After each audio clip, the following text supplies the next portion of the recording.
Hi, and welcome back to the committee program. This time on Deep Cuts, we're doing something really interesting because we spend a lot of time on the show talking about, in fact, we were just talking about, we edit together the show, not all at the same time. It appears live. It's a Hitchcockian miracle that we pull off.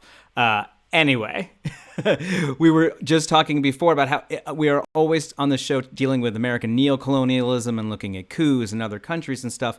But we have in the state of Hawaii, current state of Hawaii, a very interesting case of actual American colonialism, the real actual thing. And so we're very grateful for Julia putting together this panel today. And Julia, can you take us in?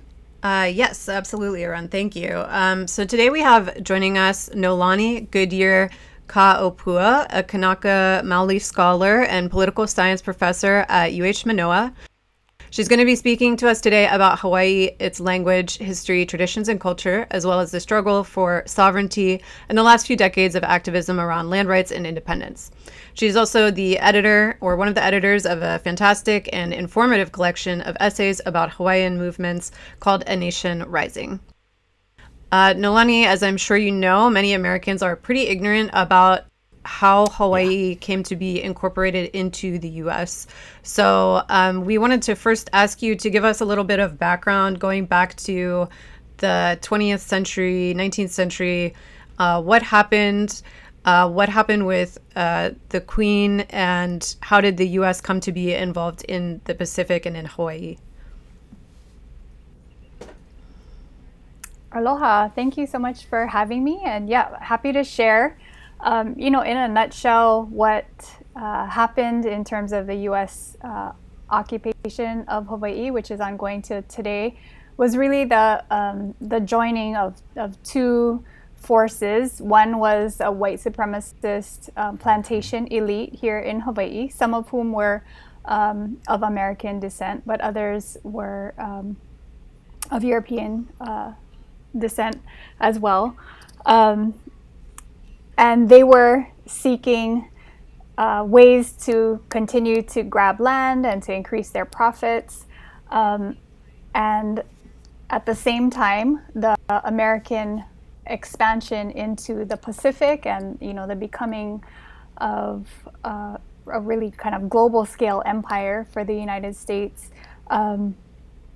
was happening, right, with its own white supremacism there as well.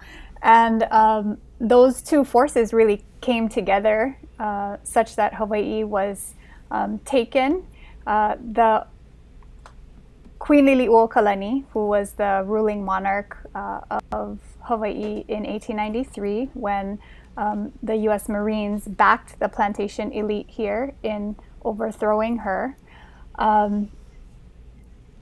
That takes place in 1893, and then the U.S. unilaterally seizes Hawaii in 1898, and that takes place at the same time as it also is taking Puerto Rico and Guam and American Samoa. So this is a moment of U.S. expansion as a global empire, and Hawaii was an important coaling station across as the U.S. looked toward the Pacific in expanding toward the Pacific and Asia. So that's kind of it in a nutshell. White supremacist capitalism combines with imperialist militarism, and we have the ongoing occupation of Hawaii. Yeah, we, as Arun mentioned, we've talked to a lot of guests that have talked about U.S. military presence around the world. And of course, a recurring theme is just not wanting people to take back their resources, whether or not the U.S. is directly controlling the government. We're very interested in holding on to the land and the water. So I was wondering if you could elaborate a little bit about these plantations. What were they growing? How did that displace, traditional agriculture? And who is working there? Sure. So just to back up a little bit, so Hawaii, we are an archipelago in the middle of the Pacific. We are part of a large oceanic family of of islands across the most large ocean on the planet, and our ancestors sailed across this ocean in canoes that were made without metal, that were using the stars and winds and waves for navigational guides. And on these islands, we were able to develop a complex society that was very much masters of agriculture and aquaculture in ways that were sustainable. So here in Hawaii, our people populated the islands, some estimates of up to 1 million people with no foreign inputs as far as imports and whatnot, which is it's a stunning thing to think about in comparison to today, where the island that I live on, Oahu, where Waikiki and Honolulu are located, has a bit over 1 million people today, but vast majority of our foods and clothing and everything are imported. So anyway, that was, life was largely self-sustaining in those times. The U.S. and other imperial powers become interested in Hawaii for a number of reasons, but particularly because of its location in the middle of the Pacific. And so Hawaii actually was able to secure recognition of our independence and had bilateral and multilateral treaties with nations around the world, but most notably the United States, France, and Britain, who were, powerful imperial countries that were exerting their force in the Pacific as well as in other parts of the globe. So it was really significant that by 1843, Hawaii was in treaties with these countries where they were recognizing the independence and sovereignty of the Hawaiian Kingdom. At the same time, though, as I said, there were missionary descendants for the most part who were in Hawaii, who as they grew and developed their careers, I guess you could say, created sugar plantations in Hawaii. And so those sugar plantations did a couple of things. One is that they diverted water from the natural watersheds that fed Native Hawaiian developed agricultural systems for taro, for example, or sweet potato, various kinds of crops, to sugar, which was a cash crop. And so Native Hawaiians were the largest labor force in those plantations in the early period, but because of introduced diseases and because of the rapidly growing size of some of these plantations, by the late 19th century, there are Asian laborers who are being brought in, first Chinese, later Japanese, and then later also Portuguese. After the U.S. occupation begins, Puerto Ricans. So there are a number of different peoples, Filipinos. There are a number of different peoples who become the labor force within the plantations. And then, as I mentioned, as those plantations are growing, this is a very small, in terms of numbers of people who are controlling the industry, but a large number of people, obviously, who are needing to work in that industry, and a large amount of water. Sugar is a very thirsty crop, so it took a lot of water and diverted water, land. So it was already that kind of tilt happening where, because of this sort of extractivist kind of notions, like imports were starting to need to come in from some of these countries where there were the treaties. I mean, today, famously, as you said, everything on the island, cars, everything's super expensive because it's imported in from the outside. But does that happen right away because of these sugar plantations? Like, how early does Hawaii become dependent for foodstuffs on neighbors and stuff because of some of these policies? Is that a mid-20th century thing? When do you see that happening? Yeah, more toward the 20th century. So what does happen, though, in the later part of the 19th century is that this white supremacist oligarchy with a militia, arm themselves and are able to, through armed force, install a constitution called the Bayonet Constitution, which is forced upon Liliuokalani's brother, Kalakaua, which instituted for the very first time racial and class restrictions on voting. So they, were literally sort of tearing a page out of what their colleagues in the U.S. South were doing in terms of trying to impact a democratic system and to have the political control so that they could expand their profits. But there still was, at that time, a lot of land for the amount of population that we had, and we didn't have quite the pressures that we did once the U.S. takeover begins. The sugar industry really continues to grow at an exponential rate, and tourism also begins, and the military. So you have a combination from the 20th century, early 20th century on, of those three industries, with sugar slowly declining, tourism and militarism's growing. Yeah, such that by them, yeah. Go ahead. Yeah. Oh, I was just going to say, yeah, we've seen, all over the world, there's been this imposition of monocropping, monocultures, the sort of destruction of local ecosystems, which we're now, people in the West are understanding more and more was very short-sighted.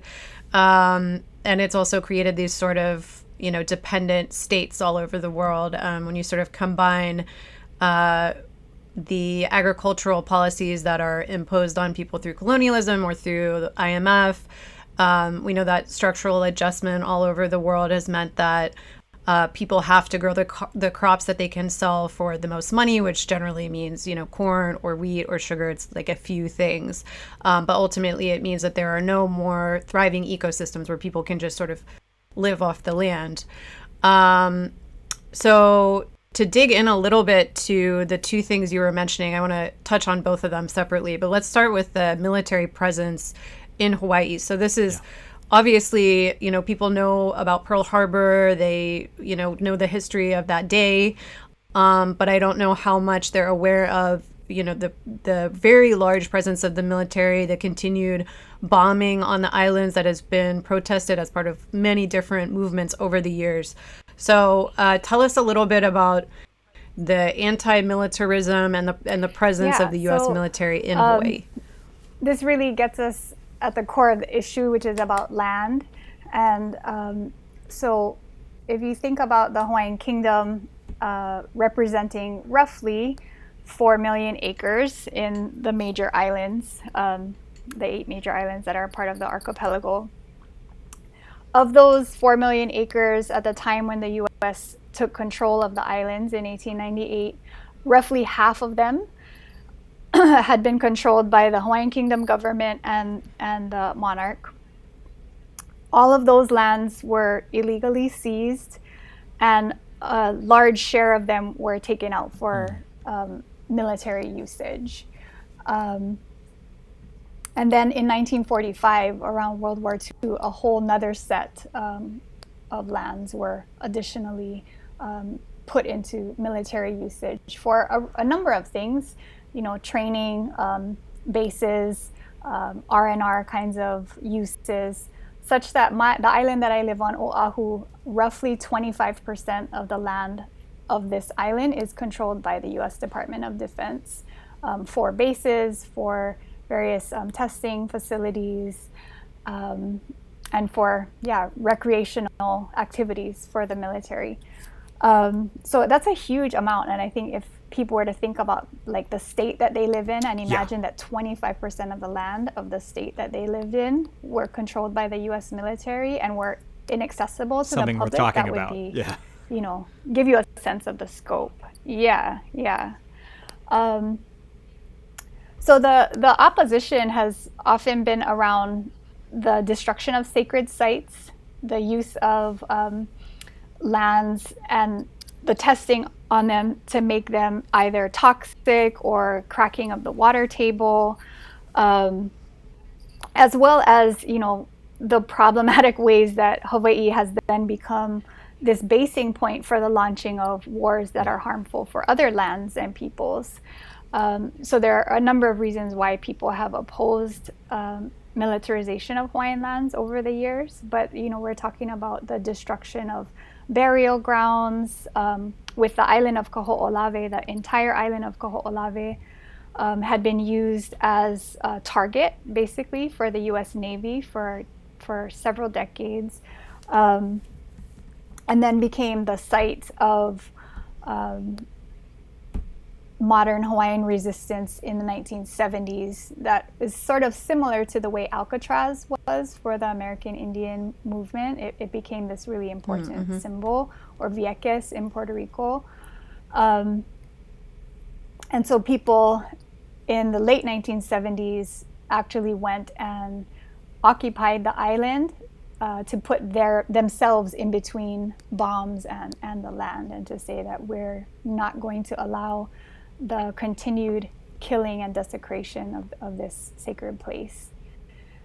Yeah, in your book you talked, well, one of the essay writers talked about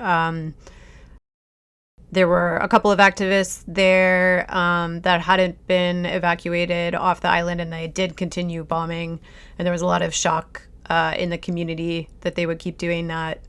I wanted to also dig into this other branch of colonialism, which is a very big topic, which is the tourism industry in Hawaii.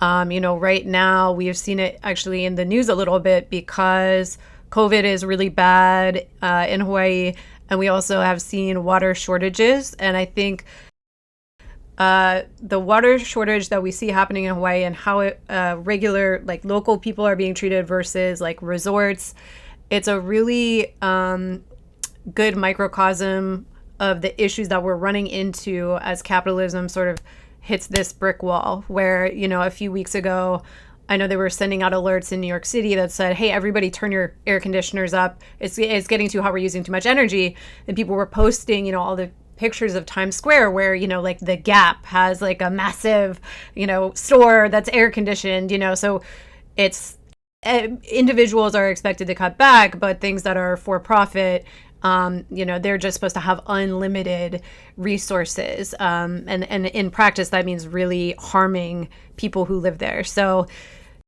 I know it's a big question, but feel free to, take it wherever you want. Tell us a little bit about tourism, about how Hawaiians feel about tourism. Obviously, Hawaii's not a monolith, but in your own experience, what's happening there, and what would you want people who are considering being tourists in Hawaii to know? Thank you for this question. So important, and it's such a vivid one for so many of us, having lived the last year and a half through this pandemic, because one of the things that happened fairly early on was that tourism shut down. Like, the flights were all shut down, and it was the first time in our lives that we had ever seen what it was like to have Waikiki Beach to ourselves, to have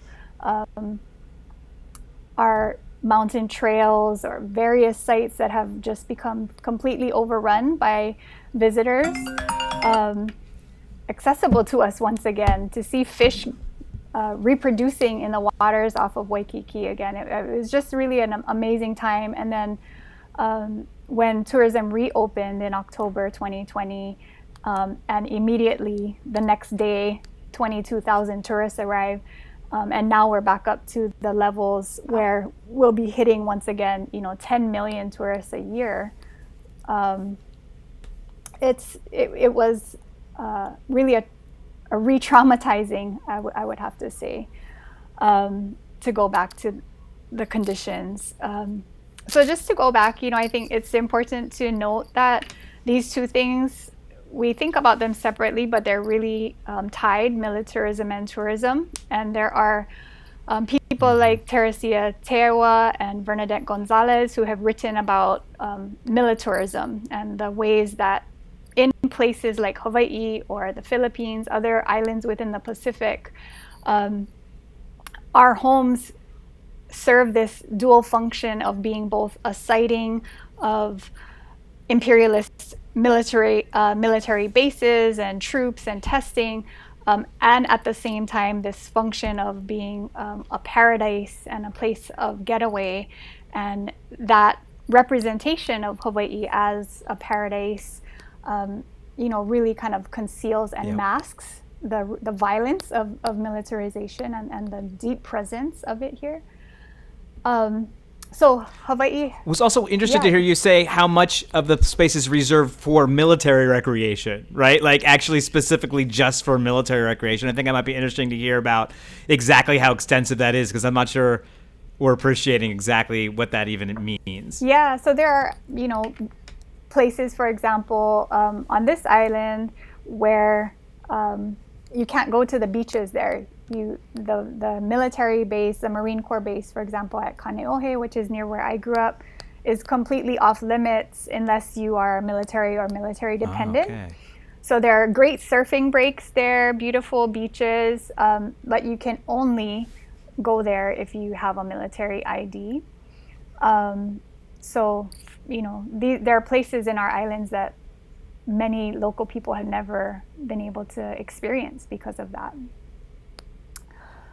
And some of these places are places where our ancestors as Kanaka, as Native Hawaiians, are buried.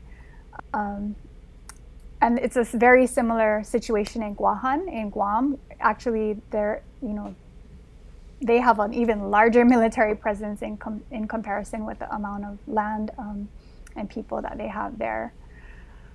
So tourism, anyway, another thing I think that's really important to note for people who are interested in visiting Hawaii, besides the fact that we are totally overrun right now by people who are taxing resources. Our hospitals are completely full.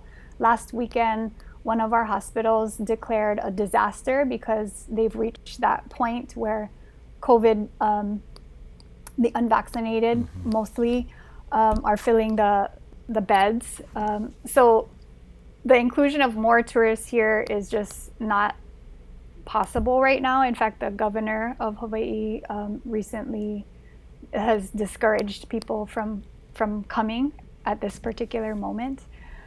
But another thing that it's really contributed to is the ongoing settler colonialism of people who come here and think, oh, this is such a beautiful place. I want to have a second home here, or I want to remote work here.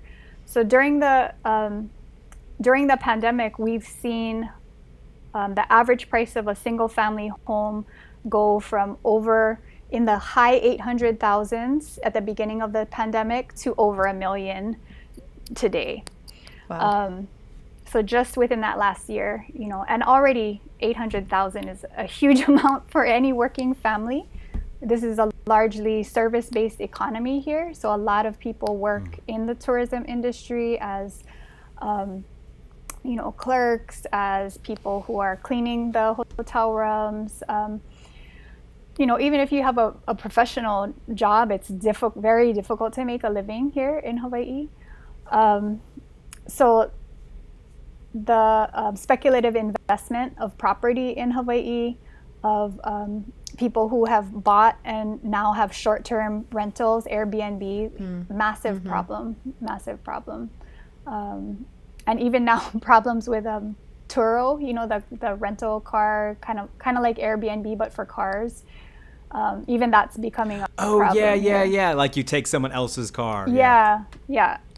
Because there are people who are, trying to make it by, but now have like 7 cars outside in a residential area that they're renting out to tourists. So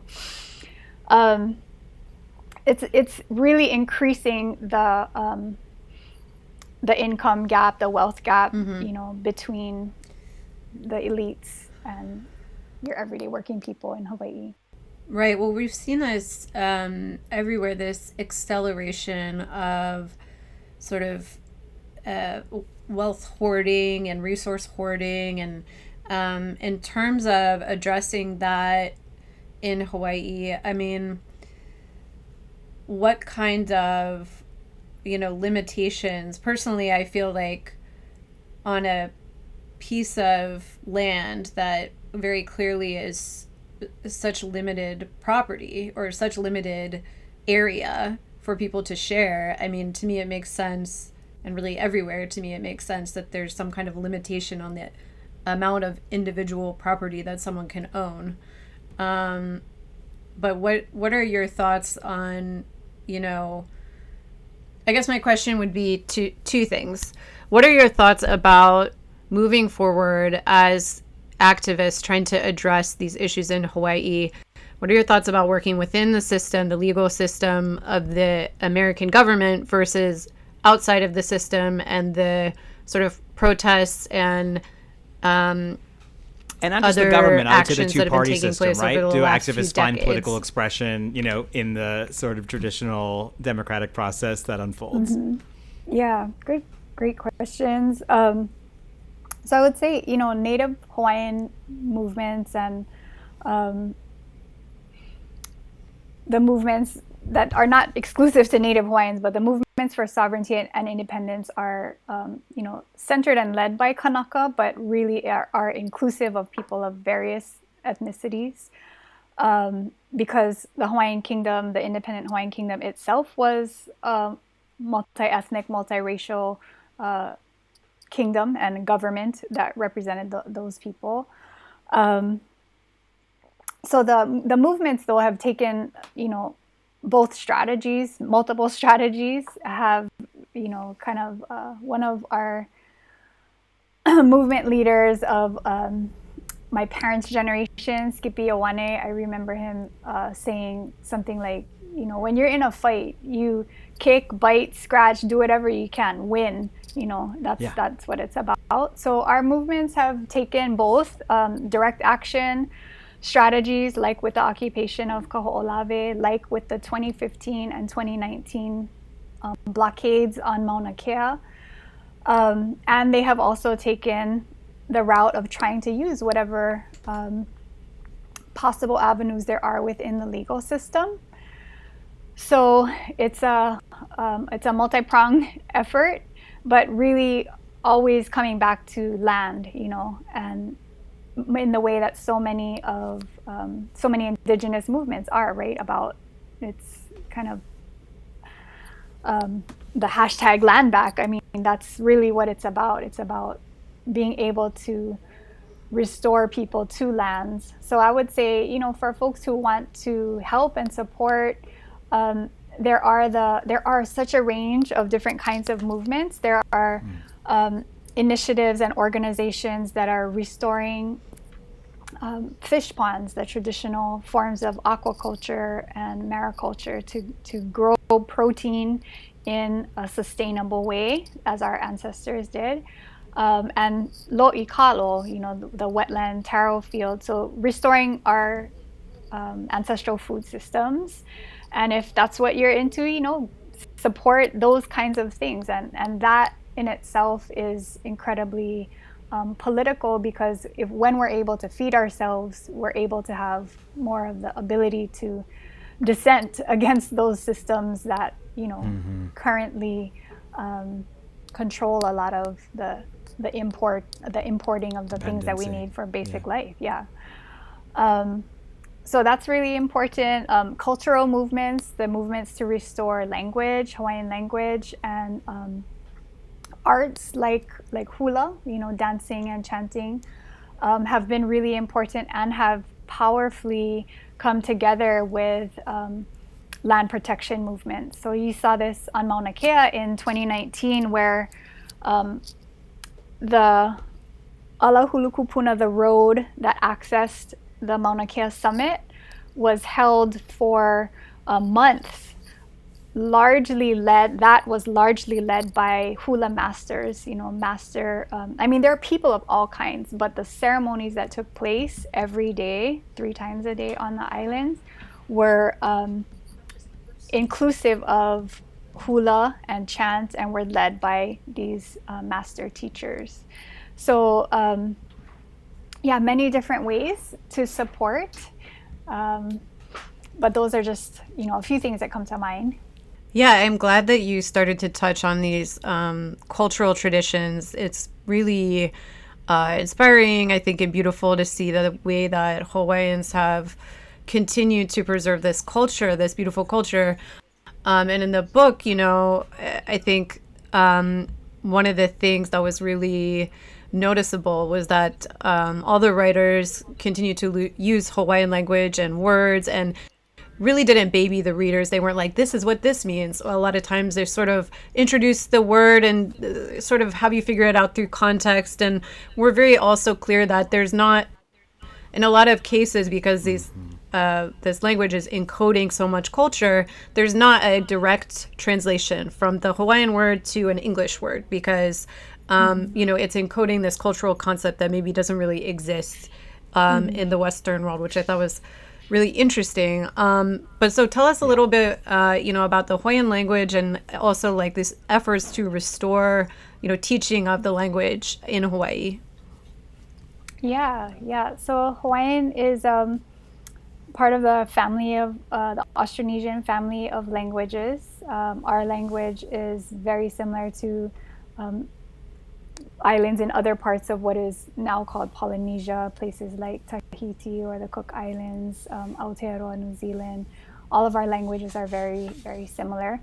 And we had a very robust educational system, a national educational system in the 1800s when schools were first created and schools were in the Hawaiian language, teachers were teaching in Hawaiian, people were printing newspapers. We're unique in that for Indigenous languages, we have an archive of well over 1 million pages of writing in our native language by our ancestors from that time who were seeing mass death because of introduced diseases and knew that the only way to preserve a lot of the knowledge that we had traditionally passed orally was to write it down. And so they loved writing and printing and publishing.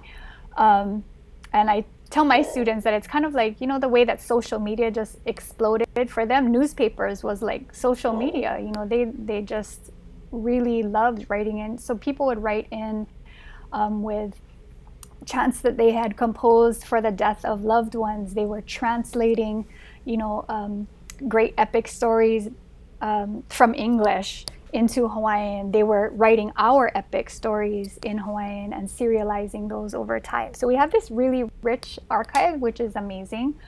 But in the beginning of the US occupation in the beginning of the 20th century, it was very clear to the elites who were seizing power at the time that they needed to stamp out the language and that they needed to erase the history of, brilliant achievements of our ancestors. And so the language was banned, and there was no government funding for schooling in the language.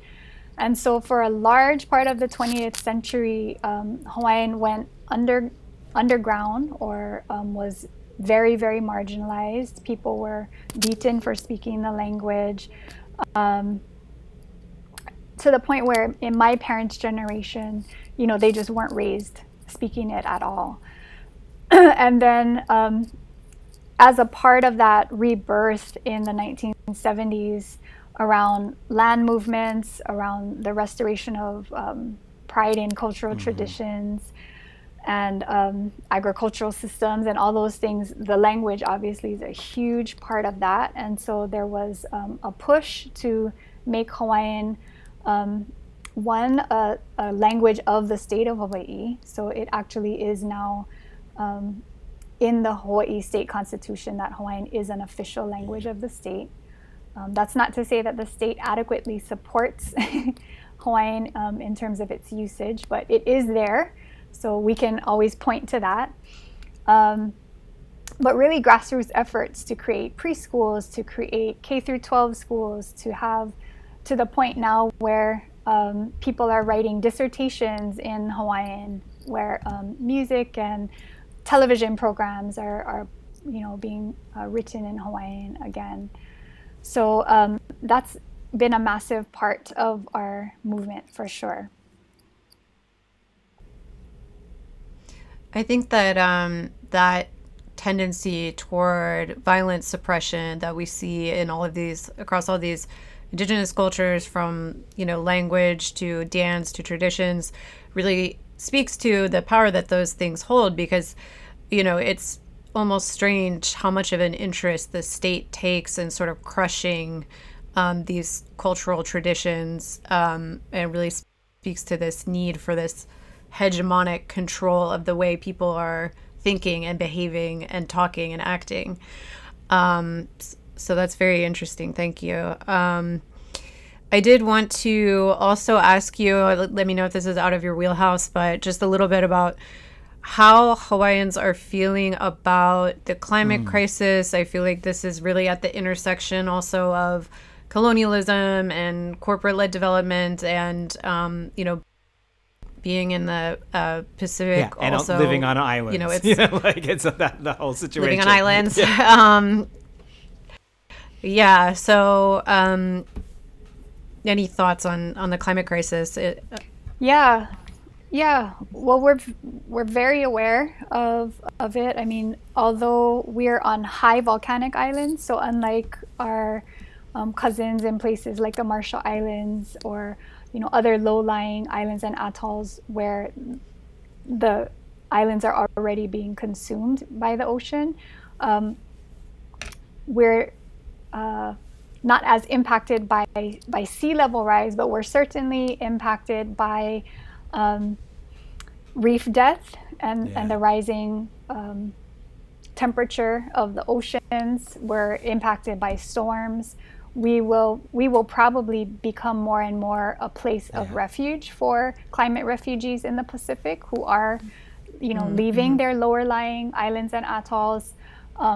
Our cultural traditions and practices are definitely impacted, whether it's salt intrusion into the ground for where we do wetland agriculture.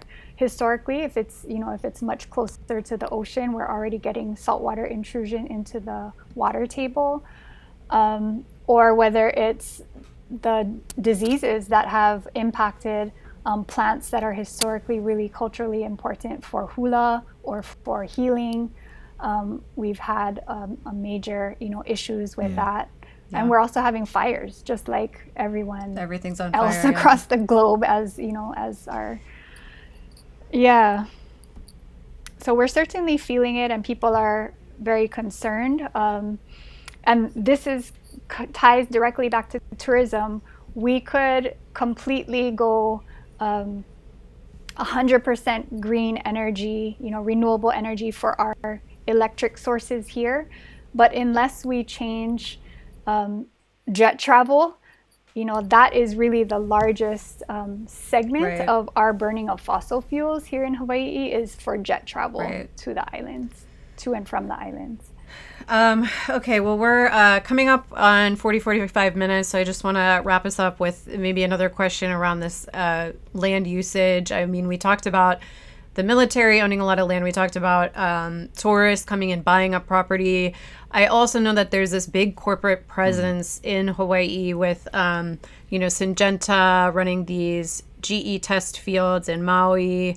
So talk to us a little bit about the corporate presence in Hawaii and what's been done to push back on that, and why they're even in Hawaii in the first place. Yeah, so there's an essay in the book about the ways that Hawaii has also been a center for GM crop testing. So, a large amount of land, particularly on certain islands, has been utilized for the testing of GM crops. And what the major concern there, in addition to just the controversial, and the various ways people feel about genetic modification in general, is the use of pesticides on those lands, and the ways that takes those lands out of production of food crops that could be edible by people here. And those movements have, often been led by Kanaka, but are, again, include all kinds of people, because everybody's concerned about health and everyone's concerned about water. And everyone is concerned about whether there are toxic pesticides right next to schools or care homes for elders. So it just comes down to, again, kind of this vision that Hawaii, like other islands in the Pacific, are far-flung, that it's fine to use these places as guinea pigs for testing, whether it's military testing or GM crop testing. And at the same time, it's this paradise, that is. So again, it comes back to, I think, people using those lands for food that feeds us again, and restoring indigenous food systems, restoring water to the lands that were taken all the way back in the beginning of the sugar plantations. It's that same water that was taken from the mid-1800s that is feeding GM fields today, GM corn seed fields today. So it's really the ongoing iterations of historic, exploitation and seizure of indigenous lands. Right. Yeah. Absolutely. Well, I want to thank you so much for being here. I think, this is something that Americans in particular really have a, responsibility to learn about. And I hope that people will go out and get a nation rising and learn more about the work that you've been doing. So we really appreciate you being here and all your work to, communicate with us about what's going on in Hawaii. And to anyone who's thinking about tourism, don't go. Don't go right now, at least. Yep. Don't go. Don't go. Don't go. Thank you so much. That's our message. Having me. It's our reverse Hawaii Tourism Board message. Yes. Mahalo. Thank you. La imagen por la cual vale la pena arriesgar la vida, sacrificarse hasta la muerte en los campos de batalla de todos los continentes del mundo.